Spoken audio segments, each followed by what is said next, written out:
जंगल दिखाया जाता है जहाँ एक बच्चा भाग रहा था किसी से डर कर या किसी से बचकर। सीन कट होता है और हमें इसी जंगल के दरमियान से गुजरती एक सड़क पर एक रेड बस दिखाई जाती है।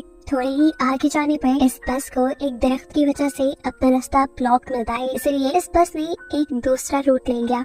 ये जाने बगैर कि आगे कोई खतरा भी हो सकता है। वहाँ पर हम कुछ स्केलेटन भी देखते हैं और आगे जाने पर सारे दरख्त भी इर्द गिर्द से खत्म हो चुके थे। अचानक ही धुंध ने चारों तरफ से उन्हें घेर लिया था। बस में बैठे हुए बच्चे भी डर कर बाहर रोड की तरफ देखते हैं, क्योंकि एकदम से ही ड्राइवर को बस रोकनी पड़ी थी। उसने नीचे देखा तो सामने एक मरा हुआ हिरन था, जिसे वो ठिकाने लगाते ही जैसे ही पीछे मुड़ा तो एकदम से शॉक रह गया। अगले ही मिनट जब वो बस में दोबारा चढ़ा तो हमने देखा कि उसके पीछे कोई आदमी था जिसने बस ड्राइवर को गन पॉइंट पर लिया हुआ था। वो सब बच्चों को भी धमकी देकर अपनी सीट्स पर बैठने को कहता है। सभी उसकी बात मानने लगे और एकदम से इसी बस में बैठे हुए एक बच्चे को याद आया कि उसने न्यूज में इस आदमी के बारे में पढ़ा था। वो एक सीरियल किलर था और अभी कुछ ही दिन पहले जेल से भागा था। सिर्फ यही नहीं, डरा देने वाली बात ये भी थी कि ये आदमी सिर्फ टीनेजर्स को ही मारा करता था। ये कह लें कि वो एक साइकोपैथ है। इस आदमी के कहने के मुताबिक ये लोग सब करते रहे। इन्होंने अपने फोन भी विंडो से बाहर गिरा दिए और ड्राइवर अपनी बस चलाता रहा। और चलते हुए ड्राइवर ने एक और साइन बोर्ड मिस कर दिया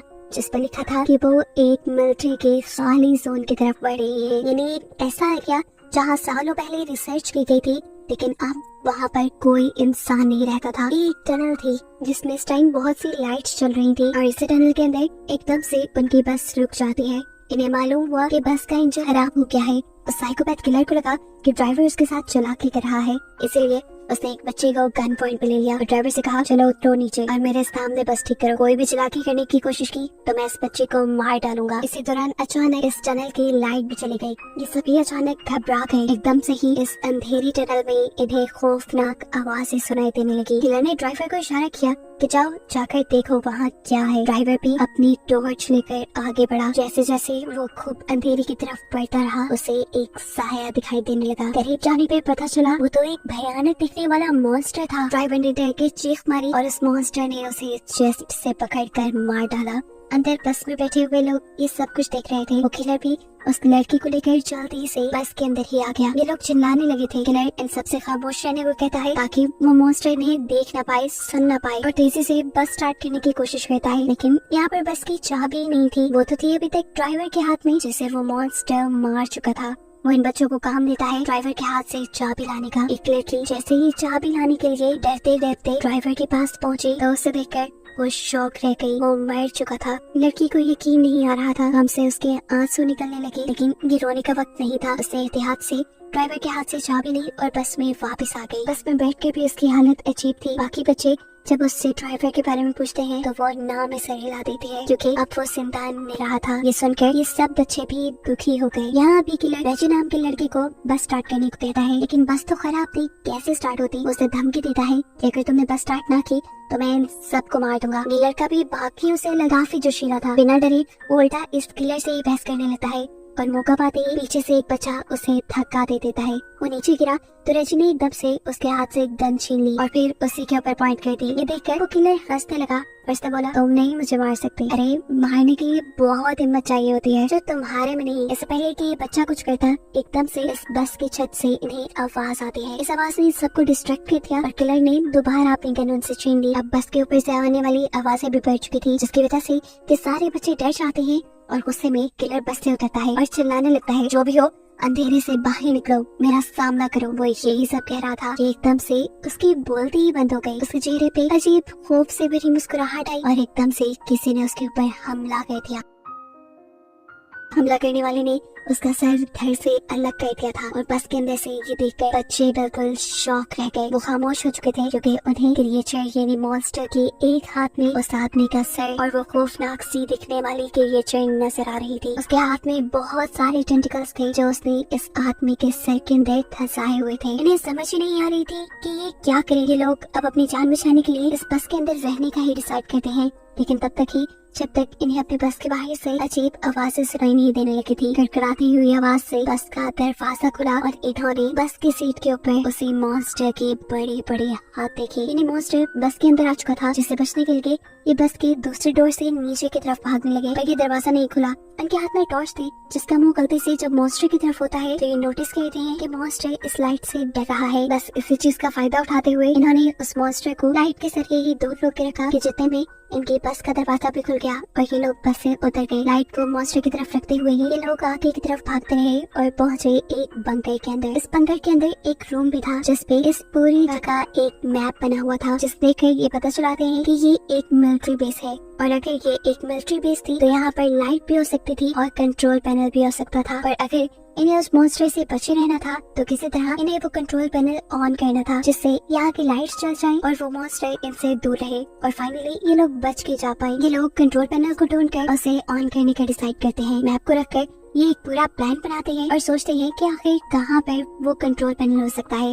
नोलन और उसका साथी पावर पॉइंट को ढूंढने के लिए चले जाते हैं, जबकि यहाँ पे बैठे हुए ये तीनों अजीबोगरीब तरीके से अपना टाइम पास कर रहे थे। अब कोई नहीं, इन दोनों लड़कों से कहती है मुझे वॉशरूम जाना है। आखिर वो जा नहीं सकती थी क्योंकि उसे डर लग रहा था, इसीलिए रेजी उसके साथ चला गया। रेजी उसे बातों में तंग किया जा रहा था, इसीलिए अब क्वीनी उसे कोई जवाब नहीं दे रही थी। काफी देर हो गई। क्वीनी उसकी तरफ जब मुड़ी थी तो उसे कुछ अजीब लगा, इसलिए फाइनली उसने पीछे मुड़कर देखा तो वहाँ क्वीनी थी ही नहीं। उसके तो होश ही उड़ गए। जोर जोर से चिल्लाते हुए वो यहाँ वहाँ क्वीनी को ढूंढने लगा। उसके दूसरे दोस्त को भी ये बात पता चल गई कि क्वीनी गायब है। ये लोग इस पूरे एरिया में क्वीनी को ढूंढने लगे और आखिर एक ऐसी जगह पहुँचे जहाँ इन्हें क्वीनी दिख गई। लेकिन इस वक्त क्वीनी के ऊपर एक मॉन्स्टर था, एक भयानक मॉन्स्टर जो बस क्वीनी को गर्दन पे काट कर खाने ही वाला था। क्वीनी की अपनी हालत तो जैसे बेहोशों की तरह हो गई थी। यहाँ पर रेजी उस मॉन्स्टर को फायर दिखाकर उसे डिस्ट्रैक्ट करता है, जबकि उसका दूसरा दोस्त उसके नीचे से क्वीनी को निकालने में कामयाब हो गया। क्वीनी और वो दोनों तेजी से यहाँ की तरफ बचकर भागने लग जाते हैं।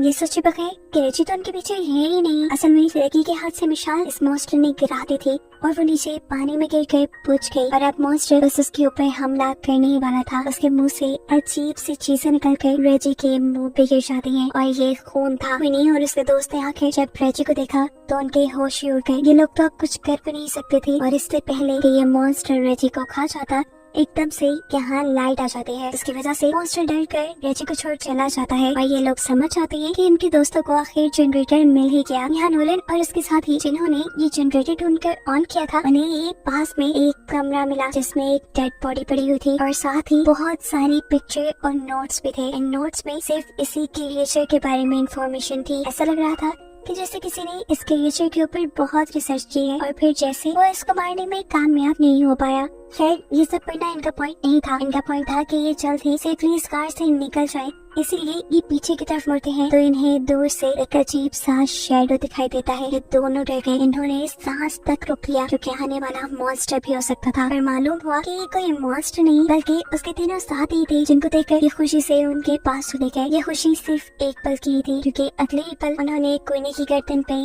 एक निशान देखा। वो जख्म था, बहुत गहरा जख्म जिसके अंदर से खून निकल रहा था। ये उस मॉन्स्टर के काटने की वजह से हुआ था। ऐसा भी हो सकता था कि अब क्वीनी इन्फेक्टेड होकर उस मॉन्स्टर में बदल जाए। उनमें से कहता है कि शायद हमें क्वीनी को साथ नहीं रखना चाहिए, लेकिन ये लोग ऐसा नहीं करते। ये क्वीनी को साथ ही रखते हैं। उसके साथ आखिर क्या होने वाला है इस चीज की इन्फॉर्मेशन लेने के लिए ये दोबारा उसी कमरे में जाते हैं जहाँ पहले उन्हें बहुत से नोट्स मिले थे उस मॉन्स्टर के बारे में। वहाँ पड़े हुए बहुत से नोट्स में से वो एक नोटबुक उठाते हैं और उसे पढ़ना शुरू करते हैं। ये एक लड़के की कहानी थी जिसे अपनी बहन के साथ नई नई जगहों को एक्सप्लोर करना बहुत अच्छा लगता था। पर ऐसे ही ये लोग एक दिन एक्सप्लोर करते करते इस मिलिट्री बेस तक आ गए। वो लड़का जिसने कहानी लिखी थी वो यहाँ के मैप को गौर से देखता रहा और पीछे ही रह गया, जबकि उसकी बहन आगे आगे बढ़ती रही और एकदम से वो शॉक हो गई जैसे उसे टनल के अंदर कोई अजीब चीज नजर आई हो। पीछे जो उसका भाई खड़ा था वो जैसे ही उसकी तरफ देखता है तो अब बहुत देर हो चुकी थी। टनल के अंदर से चीखने चिल्लाने की आवाज आ रही थी। इससे वो खुद भी डर गया और अंदर जाकर अपनी बहन को बचाने के बजाय वो जंगल की तरफ भागने लगा ताकि वो अपनी जान बचाकर यहाँ से जा सके। ये वही सीन है जो हमने मूवी के स्टार्ट में देखा था। इस टाइम ये बच्चा तो यहाँ से चला गया, लेकिन अब उसके दिमाग में ये इंसिडेंट रह गया था। उसके दिल में ये बात रह गई थी कि उसकी लापरवाही की वजह से उसकी बहन मारी गई और अब वो उस चीज से बदला लेना चाहता था जिस चीज ने उसकी बहन को मारा था। सालों गुजरने के बावजूद भी वो कुछ नहीं भूल पाया। उसने इस मॉन्स्टर के ऊपर रिसर्च की, उसके बारे में एक एक चीज पता चलाई और फिर प्लान किया कि कैसे वो इस मॉन्स्टर को मार सकता है। उसने मॉन्स्टर को मारने के लिए एक मशीन तक बना डाली थी, लेकिन इससे पहले कि वो मॉन्स्टर को मार पाता उसकी बुरी किस्मत के मॉन्स्टर ने उसके यहाँ होने का पता चला लिया और उसे ही मार डाला। उसी के बनाए नोट से ये लोग ये भी पता चला पाते हैं कि वो मॉन्स्टर जिसके ऊपर हमला कर देता है या जिसका खून चख लेता है उसे मार कर ही रहता है। और अब क्वीनी के ऊपर बहुत ज्यादा खतरा था। ये लोग फैसला करते हैं कि क्वीनी को बचाने के लिए ये लोग लड़ेंगे। उस आदमी ने जो काम शुरू किया था उसे ये लोग पूरा करेंगे। उसकी मशीन को ये लोग कंप्लीट करेंगे और उस मॉन्स्टर को मार देंगे। लेकिन क्वीनी आ कहती है नहीं, मेरी वजह से कोई अपने आप को खतरे में नहीं डालेगा। लेकिन उसके सारे ही दोस्त अच्छे थे। वो कहते हैं नहीं, हम सारे यहाँ से जिंदा ही बचकर निकलेंगे। ये सोचकर ये सभी एक दूसरे को गले लगाते हैं और फिर एक साथ अपने प्लान पे वर्क करना शुरू कर देते हैं। कुछ देर की मेहनत के बाद ये लोग उस आदमी की बनाई मशीन को मुकम्मल कर भी लेते हैं जो अब पूरी तरह काम कर रही थी। ये देखकर ये लोग बहुत खुश हुए। लेकिन अभी मेन काम बाकी था, उस मॉन्स्टर को इस मशीन के सामने लाना, जिसके लिए ये लोग एक ट्रैप बनाते हैं। क्वीनी के खून से भीगे हुए कपड़े ये लोग एक खाली जगह पर रख देते हैं ताकि उसे सूंघते हुए वो क्रिएचर वहाँ तक आ जाए। थोड़ी दूरी पर उन्होंने क्वीनी को भी खड़ा किया हुआ था ताकि मॉन्स्टर सही जगह पर आए। वही लोग फिर लाइट जलाकर उसे मार दें। इनके प्लान के मुताबिक वो मॉन्स्टर इनके सामने आया भी। खुशबू सूंघते हुए उसने क्वीनी के कपड़े भी उठाए, लेकिन ये क्वीनी नहीं थी। वो जान गया था ठीक इसी टाइम पर नोलत को वो ट्रिगर नीचे करना था, लेकिन बदकिस्मती से वो ट्रिगर फंस गया और ऐसे मॉन्स्टर क्वीनी को ढूंढते हुए उसके पीछे आ गया। इससे पहले क्यों क्वीनी के ऊपर हमला कर देता, ठीक वक्त पर वो लोग उस मशीन के ट्रिगर ऑन कर देते हैं और बहुत सारी लाइट उस मॉन्स्टर पे पड़ने पर मॉन्स्टर क्वीनी को छोड़ देता है। क्वीनी और उसकी दूसरी साथी तेजी से भागते हुए टनल से बाहर निकल आते हैं और यहाँ बेटी का साथी तेजी से भागते हुए उस मॉन्स्टर के पेट पे स्टैब कर देता है। लेकिन इनकी बदकिस्मती क्या उनके इस वार ने मॉन्स्टर का कुछ नहीं बिगाड़ा था। अब इन लोगों के पास बस यही हल था कि ये लोग अपनी जान बचाकर यहाँ से भागे। हाथों में मशाल लिए ये लोग बाहर की तरफ भागने लगते हैं। लेकिन अब मॉन्स्टर इनके पीछे पीछे था। दोनों लड़कियां तो तब की टनल से बाहर निकल गई थी। टनल से बाहर निकलते ही उन्होंने सुकून का सांस लिया और पीछे देखा जहाँ अभी तक उनके दोस्त नहीं आ रहे थे और अब उनके सामने मॉन्स्टर भी खड़ा था। डर से ये लोग कांपने लगे, लेकिन मॉन्स्टर बाहर नहीं आया क्योंकि बाहर रोशनी थी। इतने में ही पीछे हम उन तीनों लड़कों को भी देखते हैं जो अब इस मॉन्स्टर के करीब आए। पीछे से उसे आग लगाकर टनल से बाहर आ गए। वो मॉन्स्टर आग में जल गया और फाइनली इनका प्लान सक्सेसफुल रहा। इन्होंने उस मॉन्स्टर को मार दिया था। इन सब की जान बच गई थी। न सिर्फ अपने लिए, इन्होंने यहाँ आने वाले आगे सभी लोगों के लिए खतरा खत्म कर दिया था। इसीलिए ये बहुत खुश थे। कहानी के आखिरी सीन में ये बच्चे अपने ड्राइवर को याद करते हैं जिसने इनसे एक पहेली पूछी थी कि वो ऐसी क्या चीज है जो हर मुसीबत से हमें बाहर निकाल देती है। उस टाइम तो इन्हें इस पहेली का जवाब नहीं आया था, लेकिन अब ये लोग समझ गए थे कि वो चीज हिम्मत है जो किसी भी इंसान को किसी भी मुश्किल से बाहर निकाल देती है। मरते हुए भी ड्राइवर इन्हें बहुत बड़ा सबक दे चुका था जो इनकी लाइफ में बहुत काम आने वाला था।